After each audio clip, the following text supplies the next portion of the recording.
Hi everyone, and welcome back to the Chasing Pars Golf Podcast. Where in this episode, I'm joined by LET winner Lisa Pettersson, all the way from Sweden.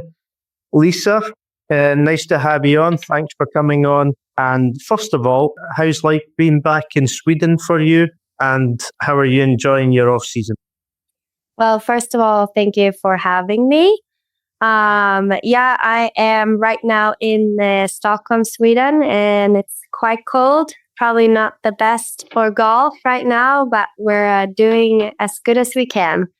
But I've been enjoying my off season. Spent time with family and friends. I got married, and also been a few days, almost 2 weeks to Spain to prepare for the upcoming season. So you spoke about getting married there. So first of all, massive congratulations on getting married. And second of all, you were saying off air, a really unfortunate incident happened with your now husband, like in terms of just in time for like the honeymoon period, something major happened. So you just want to enlighten everybody what happened? Yeah, we had a big plan to go on a honeymoon to Mauritius after the wedding, but we also went up with some friends over New Year's to the mountains to do some skiing, and unfortunately he was in an accident and fractured his elbow, so we had to cancel all those plans, and he wore a cast and had surgery like 2 days before the wedding actually, so but he was able to enjoy the night and the evening as planned, so it all worked out. But unfortunately, we couldn't do everything we planned for. Ouch! That's definitely got to hurt, especially a fracture of the elbow. I mean, for him to still be able to, enjoy and I presume have a few beers and stuff. That's fair play. Like, obviously in excruciating pain, but do you think Mauritius could be back in the cards maybe later this year? We hope so. I mean, it looks absolutely amazing, and we were really looking forward to going. So, we hope we can go within a year. So maybe it will be for our anniversary or before that. But we'll see. It's kind of tough with the schedule. And not really knowing, when he can be off work, when I can be off, and how golf feels and how good I play over the year. And so as of now, we haven't really set a date yet, but we will definitely go eventually. So for those that won't know, obviously, the latest European Tour starts next week, the Lala Meriem Cup in Morocco. So obviously you've had the busy off season with getting married and stuff. Has that hindered your preparation as such this year for the LET?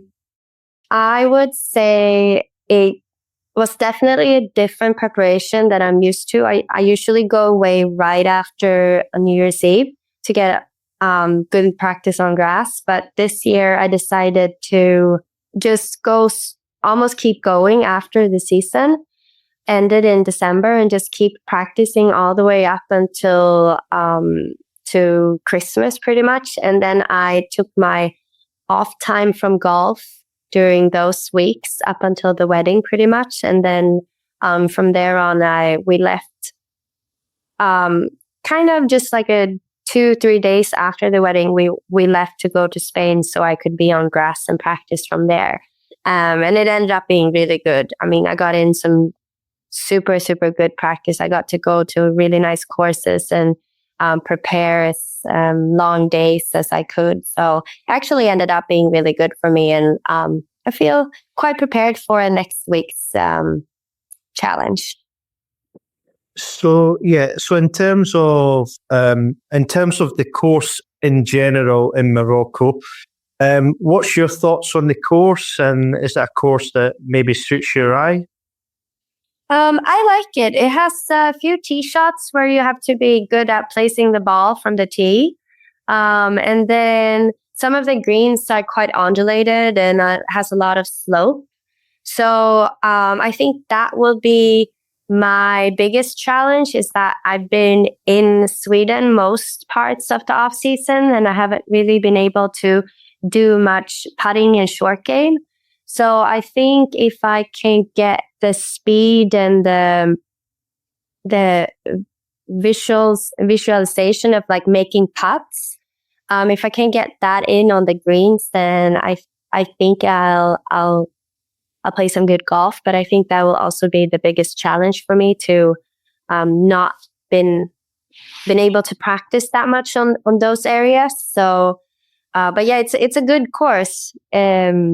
I know the greens are usually quite firm, and the weather doesn't look too good, but we'll see. You never know, it could change.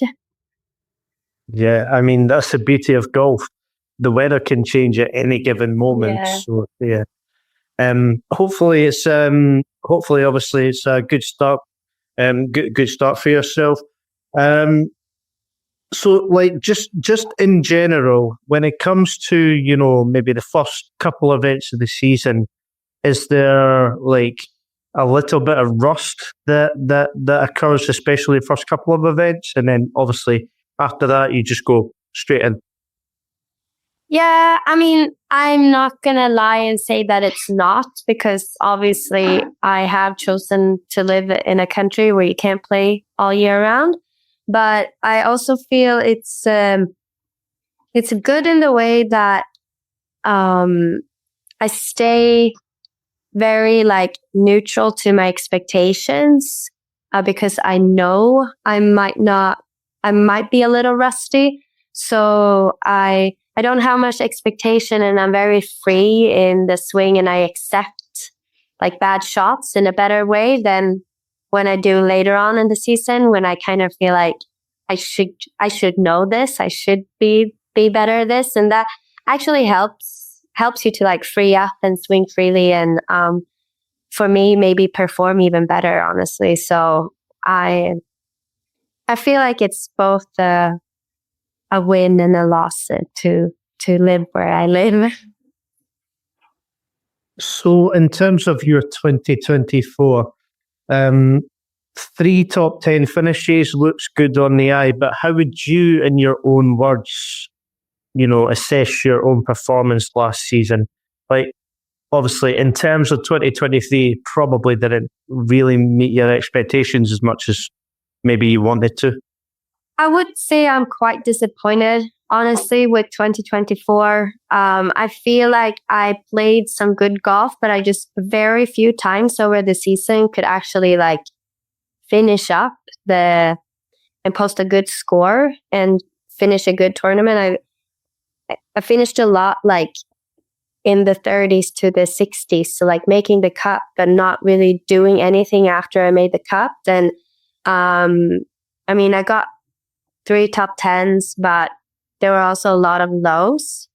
So I definitely see the positive of having those high places and getting some top 10s and playing really good at the Scottish Open, for example, with that strong field. So I feel positive about it, but I also feel very disappointed that I wasn't able to have a more stable and even performance throughout the year. But I'm also going to say, like, the year before that, I mean, I got my win, but it was also a pretty, like, rock and roll season. I had some really good ones, but I also had a pretty low moment in my career. So I feel like that's one of the biggest thing I'm trying to get better at, is having more of a like even performance and not have so many lows. Yeah, I'm just working on it and hoping that this year will be my year. So would you say that maybe better consistency is what you're looking for in terms of 2025?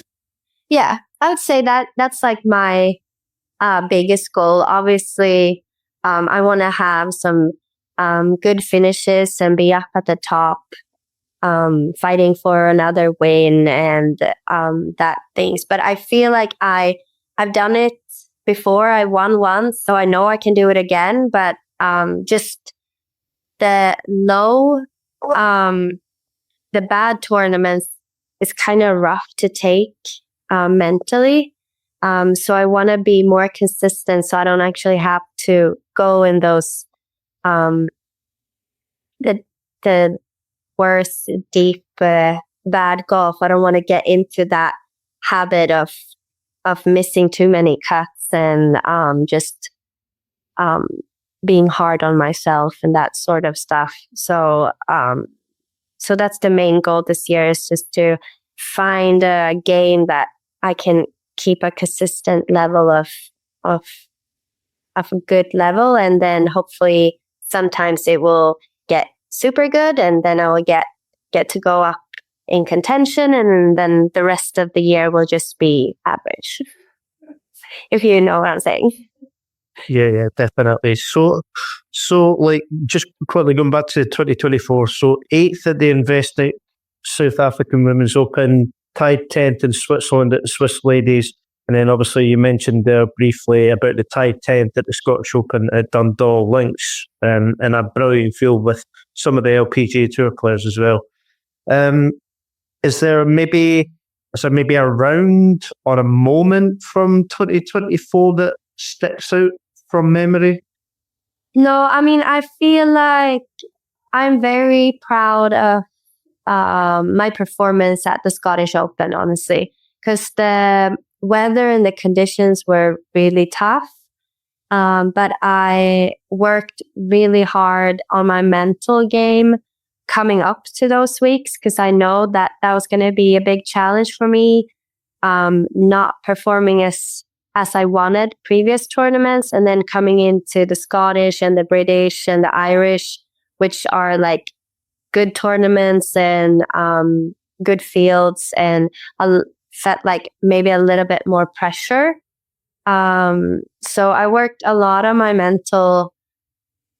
mentality, and I had good few sessions with my mental coach, and so that tournament, I think, sticks out to me because I managed to keep myself in like I want to be, like mentally, all 4 rounds and almost a whole week.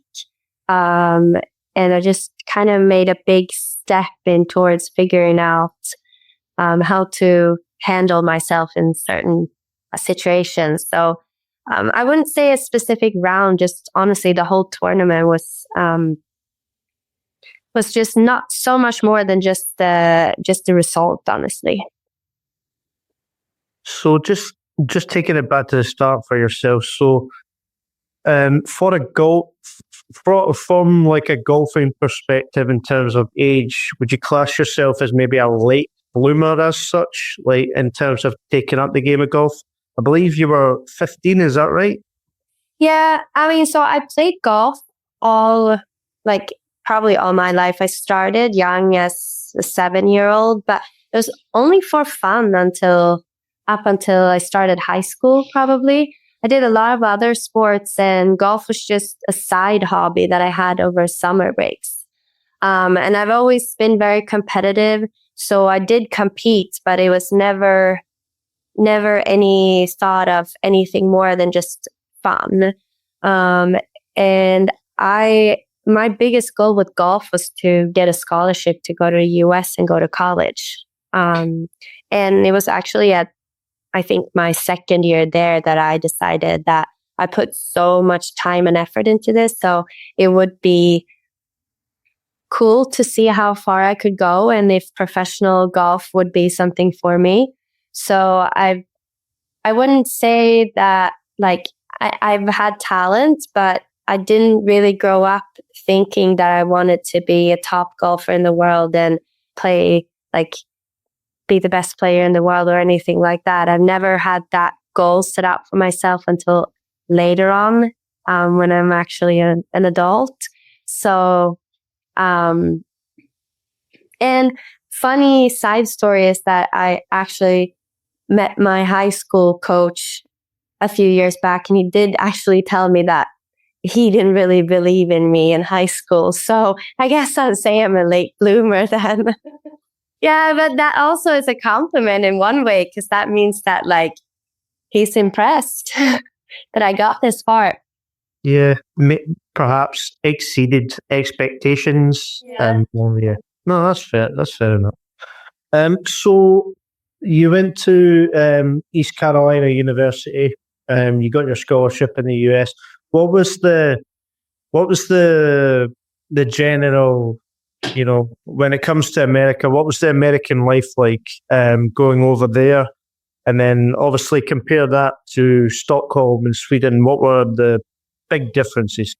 I mean, it's a lot of difference. I went, like you said, to East Carolina, which is in North Carolina. So it's more like a Southern culture there. But it was a big school, so we had a lot of people from different countries and different cultures. So that wasn't that special, but I'd still say like the weather was the biggest difference, honestly. I mean, we have so cold winters. And just the Southern hospitality is something that I'm not saying that Swedish people are rude, but we're not so extroverted and we're not really that welcoming in that way. But in North Carolina, I felt like everyone was so nice and wanted to be your best friend. So, but I struggled a lot the first year with the food and the language and the just the cultural changes. But after that, I found my group of friends and just kind of learned my way how it works. So I really enjoyed it. After 4 years, it was probably one of the greatest periods in my life. So in terms of the food, what did you live off, for that first year? I still not today am not that fan of fried food. And it was just a lot of what I would call it like unhealthy food, I guess. A lot of cheese and a lot of like fried chicken and that sort of stuff. But, there was this food hall at the campus that we went, and it was like always like a buffet where you can pick and choose what you like. So I lived off with a lot of yogurt, I remember. And a lot of pasta, because I mean, that's the same thing here. Yeah, I mean, you can't go wrong with pasta. So in your time at East Carolina University, you were a 2-time first-team All-American Athletic Conference. I bet that could be wrong. I don't remember. Okay, there you go. I'm obviously making it up. And I believe you were also named the ECU's Most Outstanding Female Scholar Athlete. Is that correct as well? Yeah. So obviously to get named the Most Outstanding Athlete, I must have, in terms of pride, that must be right up there. Yeah. I mean, that was a very unexpected and a happy achievement. And because, I mean, there's so many good athletes at the school. So it was really cool to get that award. And there was like a big celebration, like where you got invited and everyone was there and you got to go up and have a speech, and my coach had a speech and everything. So it was very big for me. And I didn't really take much space in college, and probably wasn't the one that stood out in a crowd. So it was huge for me to get that award. So after your time at ECU, you turned pro in 2018. Was it the Nordic Golf Tour that you started on, or was it Swedish Golf Tour? Well, it was the same thing at that time. The Nordic Golf Tour didn't really exist at that time. So I think it was called the Swedish Golf Tour. And we traveled mostly in Sweden, but a few tournaments I think we played in Norway. But yeah, I started there right after I graduated college, and then I moved back home and played over there for the full summer before I got back to the US to do the qualifying for the Symetra Tour, or now called Epson Tour. So in terms of like when you first go out on tour as a new professional, what's the sense of feeling like in terms of like going to the event, you're now a professional. Was there any expectations at all, or were you just happy to be there? So when I turned pro and I played on the Swedish tour, I played that tour as the amateur the previous years. So that wasn't that much different, more than, you could earn money if you placed good. And so the tournament itself wasn't that different. But I didn't have a very good last year in college. And I think now looking back at it, it was probably because I was putting a lot of pressure on myself, being like, oh, I need to do this and this and this because I'm turning pro soon, and I need to have these results, and I need to be this good and ranked this good in order to make it. So I was kind of questioning whether or not I wanted to turn pro because of how much I struggled the last semester. So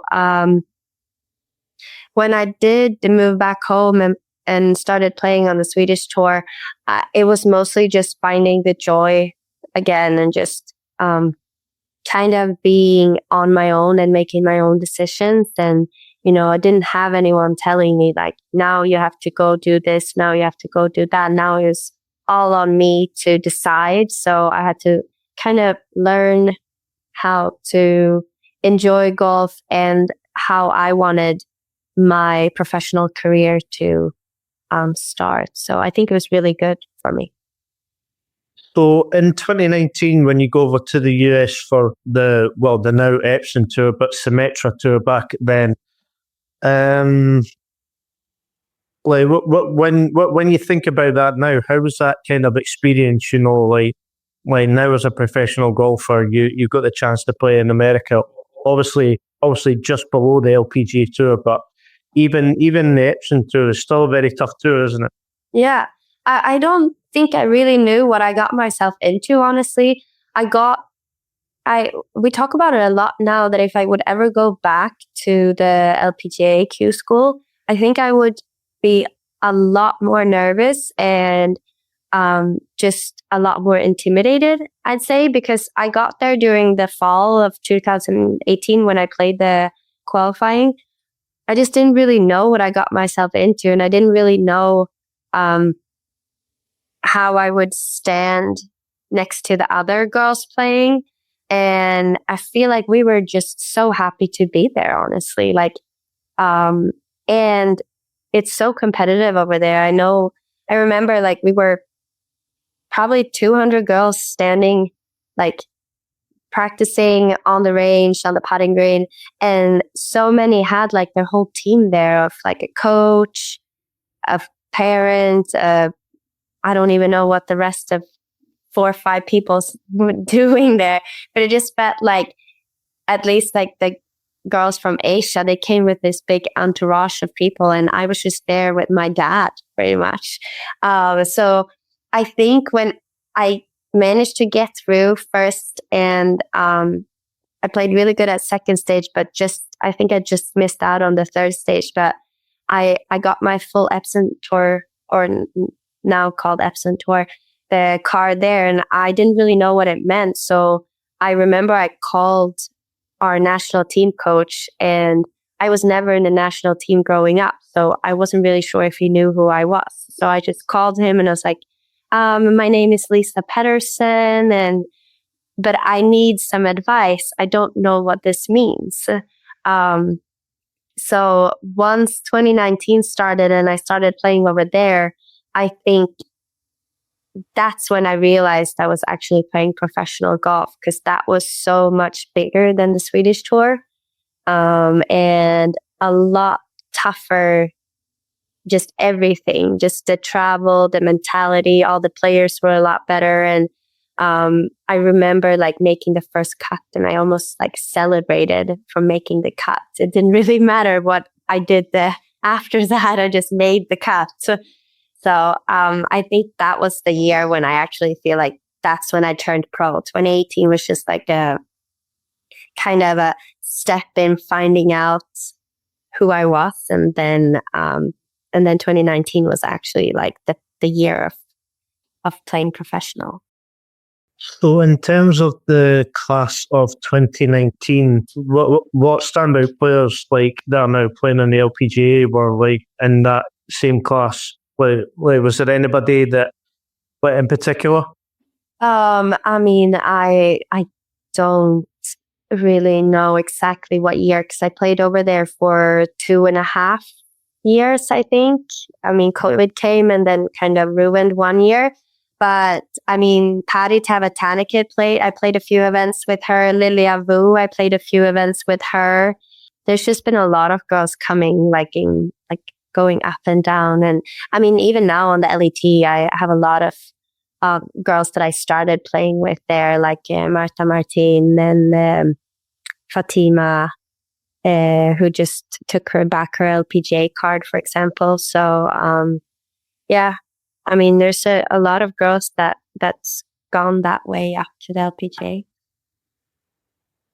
So tell me a little bit about 2020. So obviously it's synonymous with the COVID-19 outbreak, unfortunately. But in terms of, so you had to stay in America for a year, and you played on the Cactus Tour in Arizona, is that right? Yeah, so I mean, I started the year like normal, going straight after New Year's Eve, going back to grass practicing. And at that time, I had my base in Scottsdale, Arizona. So that's where I stayed. And then we started the first tournament in Florida in February, and I played that one, and then got back to Arizona, and everything hit and just closed down. But then the Cactus Tour was able to keep going. I mean, they did some modifications, like you weren't allowed to take off the pin, and you played in golf carts, and everyone had their own. And there were a lot of like, you weren't allowed into the clubhouse and that sort of stuff. So they did a lot of modifications, but we were just really happy that we were able to continue playing any events. And the fields were quite good, because there were a lot of Epson Tour girls and LPGA girls who played in it. But I didn't stay there the whole year. I went home in end of April, I think, because it got a little like unsure if they were going to shut down everything and you weren't going to be able to leave the country. Like there weren't going to be any flights anymore. So I left and stayed home for the remainder of the year. I didn't go back in the fall when they started playing a few of the events again on the Epson Tour. I just decided to stay home and actually worked part-time in an insurance firm instead. So it ended up being a bit of a gap year. Like in terms of the insurance firm, what was that like? Obviously, that's definitely a much different occupancy. Well, like I said, I didn't have any plans to turn pro until after second year of college. And my thought in life was actually that I wanted to be an actuary and work in insurance and count the risks and making sure that the insurance company have enough money to handle, like, for example, COVID. So that was always my dream, honestly, and that was the plan. So when COVID hit, I just decided that instead of flying back to the US, I just started working there to see if I actually liked that job that I had planned out to do, and just see whether or not that would be something I wanted to do in the future when I don't play golf anymore. So it was very different, but it was fun. I mean, I'm a big fan of Excel spreadsheets now. I mean, each to their own, but yeah, no, that's definitely interesting. Yeah. So I could just imagine you now, like, just like got all your stuff laid out into the Excel spreadsheet, just just having fun. Yeah, I do a lot with Excel now. I mean, I do my practice diaries. I do all my planning. I do all my budgeting. I have a spreadsheet for everything. I mean, nice to know you're organized. Yeah. I mean, I can imagine some golfers will probably be very unorganized as well. So nice to hear that you're organized. Yeah. I mean, I think most of us, when we're at this level of golf, you kind of have to be organized. It's so much planning and so much practicing, and there's flights. I mean, in my head, I am 2 months away in planning, but when I'm playing golf, I need to be like present. So I think most of us are the same, even though they might not use Excel as much as I do. Yeah, no, that's fair. So was 2020, that was the year of Sophia, wasn't it? Sophia Popov, that was the fairy tale story. Yeah. She went from the Cactus Tour to winning the AIG Women's Open. Yeah, that was really cool. I mean, we played a lot of events on the Cactus Tour, and now when we played the practice round at the British Open at St. Andrews this year, and we actually talked about so many memories about the Cactus Tour, and it was just nice to catch up with her again. Yeah, I mean, to be fair, I don't think you'll get like a story like that for a good amount of time now. Like during that time, obviously, everything is shut off. Cactus Tour, plugging away on the mini tours, and then to obviously become a major champion not long after that. That's an amazing story. Yeah, it was really cool. So you finished second at LETQ school in 2021 to gain your LET card in 2022. Going into final Q school, I think everybody knows by now that listens to these episodes that final Q school in any tour is absolutely brutal.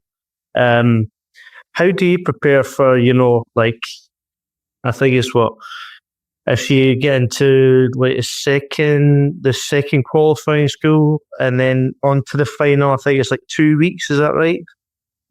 Yeah, so now on the LET, I mean, it's the pre-qualifying and the final qualifying. So you play if you don't qualify right into the final, you play the pre and then you go. So it's 2 weeks. So that's what I did in 2021 then. And I think I didn't have a very good year in 2021 on the Epson Tour. And I really struggled being over there, being so far away from home, far away from family, and not being able to travel back and forth as much as I wanted to. So I just didn't enjoy it that much. It's, I really wanted to come home. So I went to the LETQ school with very low thoughts on myself. Honestly, I didn't really believe much in me because I didn't really play that good coming into it. So we went there with the mindset of like this nice vacation, and my now husband then he came with me to caddy for me, and we just had a lot of fun and just played golf. And then we did something else after golf, like enjoyed ourselves with a good dinner or went out to do some like shopping or anything, just walk on the beach and all that stuff that wasn't really golf. So I think I was just so carefree when I played Q school that I didn't really get nervous and I didn't really think about what it could mean. And I think that is like the biggest key of me playing good is when I don't care enough about the outcome. And it's super hard to get in that mindset. So I really hope I don't have to ever go back to Q school again, because then I know what I'm like playing for. So it's probably going to be so much tougher the second time. But yeah, I don't really know exactly. I just, when the 2 weeks was over and I got the full card, I was like, I didn't really realize what had happened, honestly. So, but really happy that I managed to get it done, and now I'm on the LET. So then in 2022, after gaining your full LET card, you had 2 second place finishes. One at the Scafto Open behind Lindgren, and the other one I believe is Ireland. Is it Ireland 100 Ladies Open? It was a week after each other, actually, which was really fun. But it was when I went to do the Q school and the LET, that was because I didn't have a good year on the Epson Tour, and I just wanted to get away from there. And then after having an off season, and I just felt like I knew what I had on Epson Tour, and my goal was to get to the LPGA. So I actually started the year playing mostly over in the US and trying to mix between the Epson Tour and the LET. But halfway through the season, I just realized that is so tough.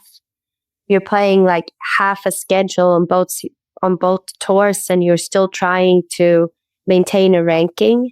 Like, it was quite impossible, and I had a tough time, a lot of anxiety, and a lot of like not really knowing what I wanted to do midway through.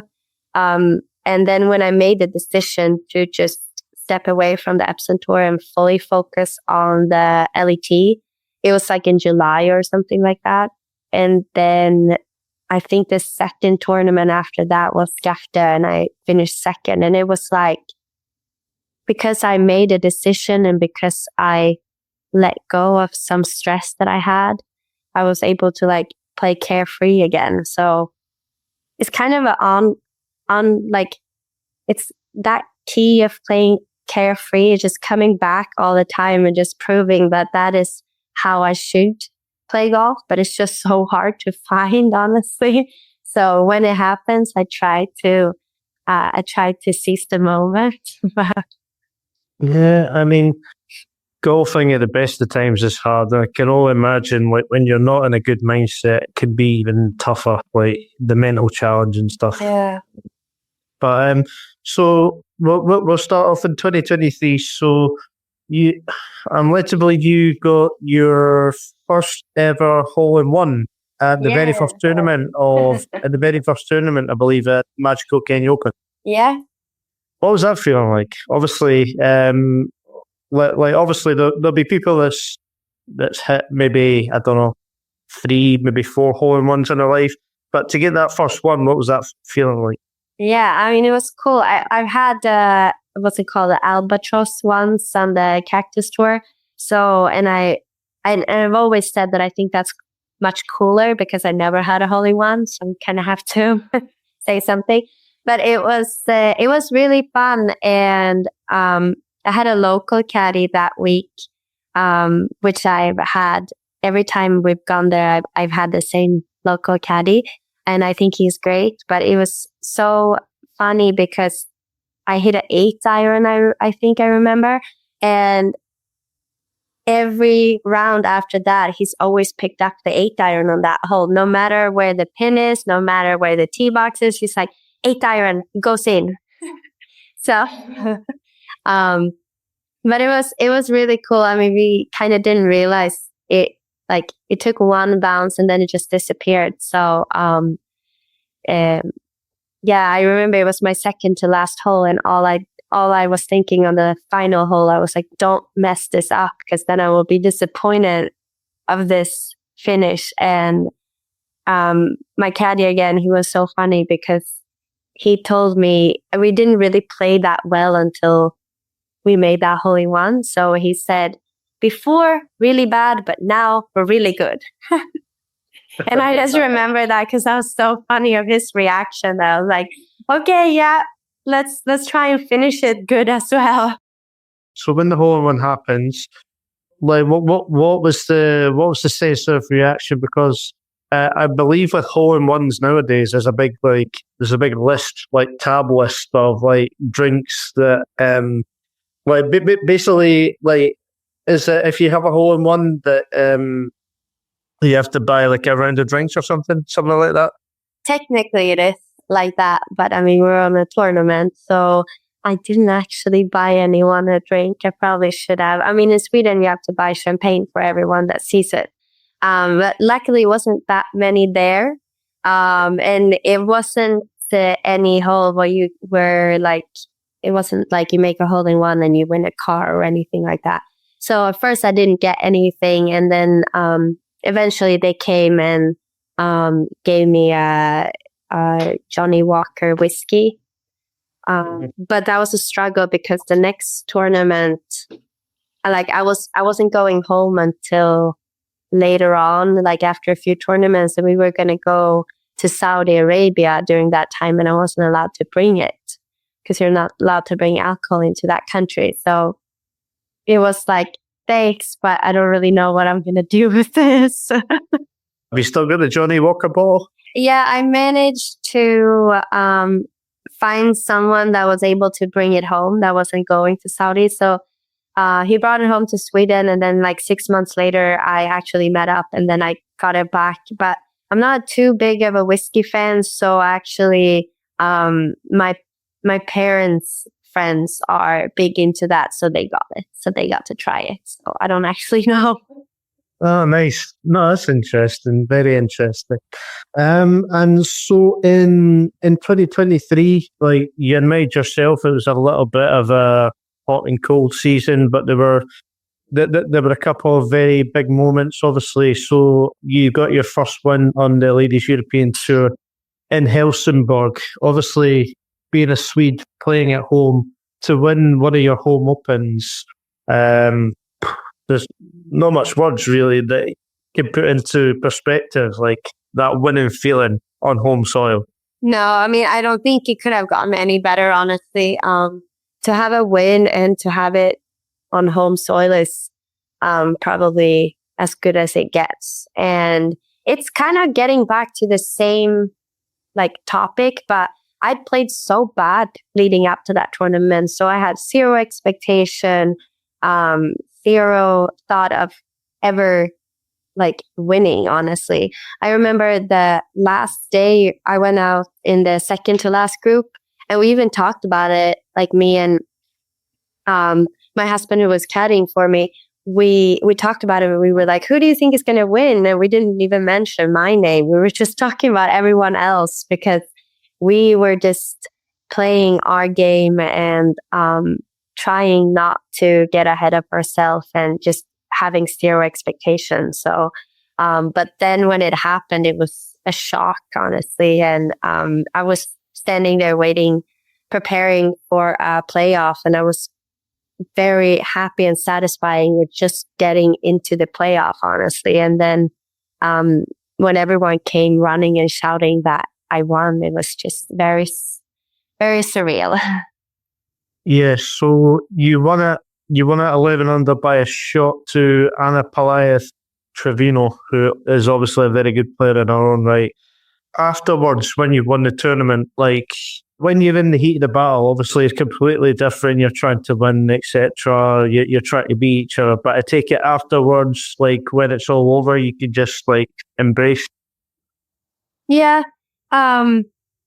It was just so much going on after that win, with me being like Swedish and the tournament was in Sweden. There was just so much happening with media and the prize ceremony. And we were also having like the next tournament up in Stockholm, which is a 6-hour drive.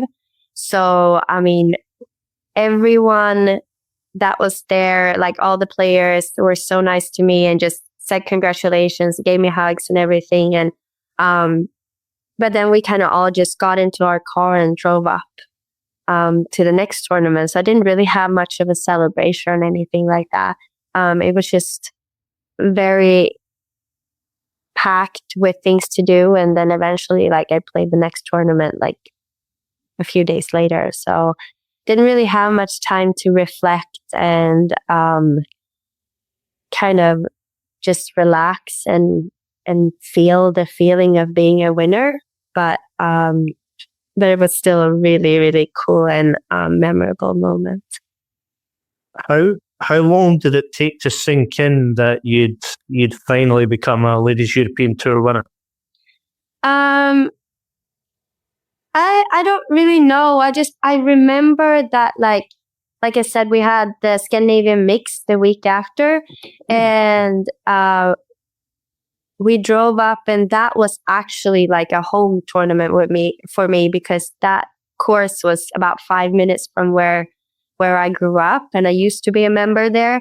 So it turned into like a show. I feel like there was so much going on, like so much media, a lot more media that I'm used to. Like everyone wanted to have an interview and wanted to do like a YouTube clip or a clip for their Facebook or for their Instagram, and they just wanted to get so many interviews. And I hadn't really experienced it before, so I didn't really want to say no because I wanted to kind of get the full experience. But I remember I was exhausted playing the event that week, which was unfortunate because that was actually my home event.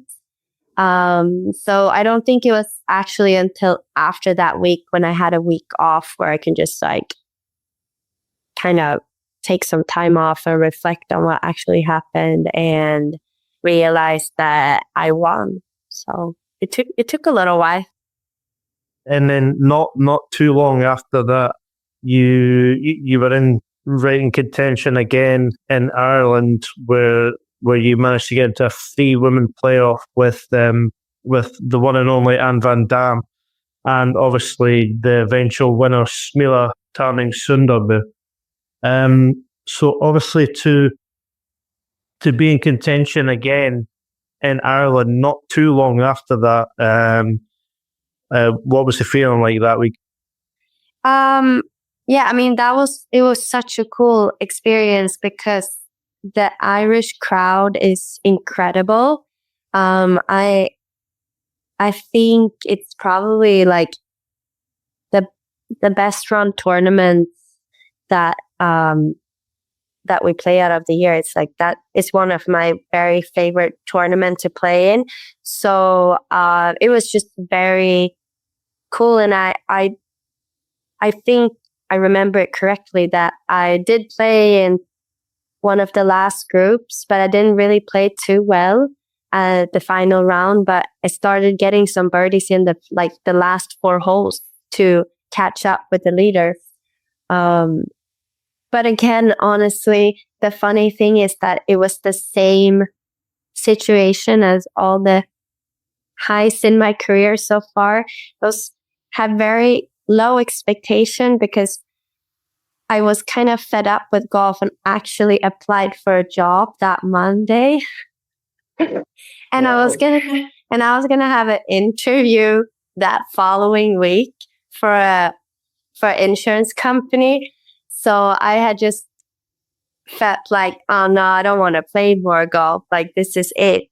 And then when I got that interview and they asked if I wanted to have the interview, I was like interested in finding out how it was to actually go on an interview and see how it was. But I realized then that I wasn't actually interested in stepping away from golf. So that was a very good, like, I just realized that I want to play golf, even though I've had some struggles. And it made me so much more happier on the course and carefree and just being present. And again, that worked. So it just proves that is really how I need to be to play good. So it's just funny that every time I've had success, it's kind of the same deal.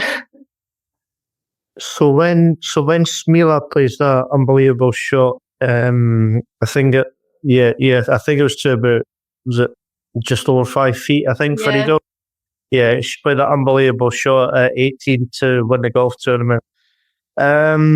Like afterwards, when it's finished, like I take it there was a sense of pride. Like yet again, you were in contention. You took confidence going forward.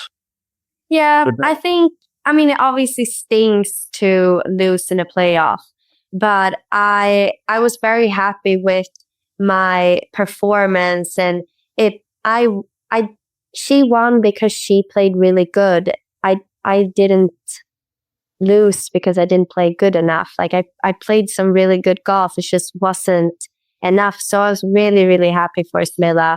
And I felt like I was shed a little tear then when she celebrated with the bottle of champagne that sprayed all over her. And I just thought it was a very nice moment. And like I said, even though you always want to win, I was still very, very happy. And it felt like a win to me because I didn't have that many good results in between that and the win. So I was kind of weighing on me. So. Am I right in saying I think it was a 62 by Smila to win? Like, well, to at least get into the playoff and then to win. Like, that's something like that. And just like, I mean, just the playoff hole to put it that close and to make eagle putts. Like, what more can you do? It's not like I tried my best, and it's just. I was very happy for her to get that win. So with that win in 2023, you got into the winners category for 2024. And I believe you'll still be in that category for this year as well. So like, what's your kind of schedule looking like in the first few events of the year? So I take it you'll be in Saudi as well? No, unfortunately I will miss it this year because I didn't have very good 2024, so I didn't finish. I finished like 72 on the ranking, and I mean, obviously you have to be 70 to make the full card. But since I have that win, I have that safety net. But I think you had to be like maybe top 50 on the last year's ranking to get into Saudi. So I was. It doesn't really matter that I have the win and that I didn't. Finished 2 more spots above. I still wouldn't have gotten into it anyway, which is a bummer because it's a really cool tournament to play, and I played pretty good there the recent 2 years. So unfortunately, I start off in Morocco and then have a few weeks off before we go to Australia. Oh, nice. So obviously, Australia is a beautiful place. Is that something that you enjoy to continue to go back to? I've never been. I didn't go last year because of how long the travel is. But this year, with it being 3 tournaments in a row, I feel like it's important to play a few events early on in the season to get things started. So this will be my first time. So it will be interesting to see how it is. And I take it you're looking forward to it as well? Yeah. Right, new country, new culture. Yeah, and not really looking forward to the long travel. I think it's like 30 hours or something. But once you're there, I feel like it's going to be fun. I've heard a lot of good things about it. So.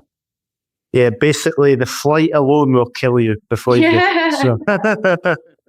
So all that's left for me to say really is obviously all the best for 2025. Obviously, I hope you get a good start in Marrakesh. Hopefully you manage to get into a few of the bigger tournaments as well. Yeah, hopefully it's a good year for yourself, and thanks for coming on, thanks for taking the time, and hopefully Marrakesh is good. Yep, thank you for having me, and I hope so too. If I finish top 10 in Marrakesh, then I do get to be in Saudi, so that's fingers crossed. Right, Lisa, thank you very much, all the best, thank you. Thank you.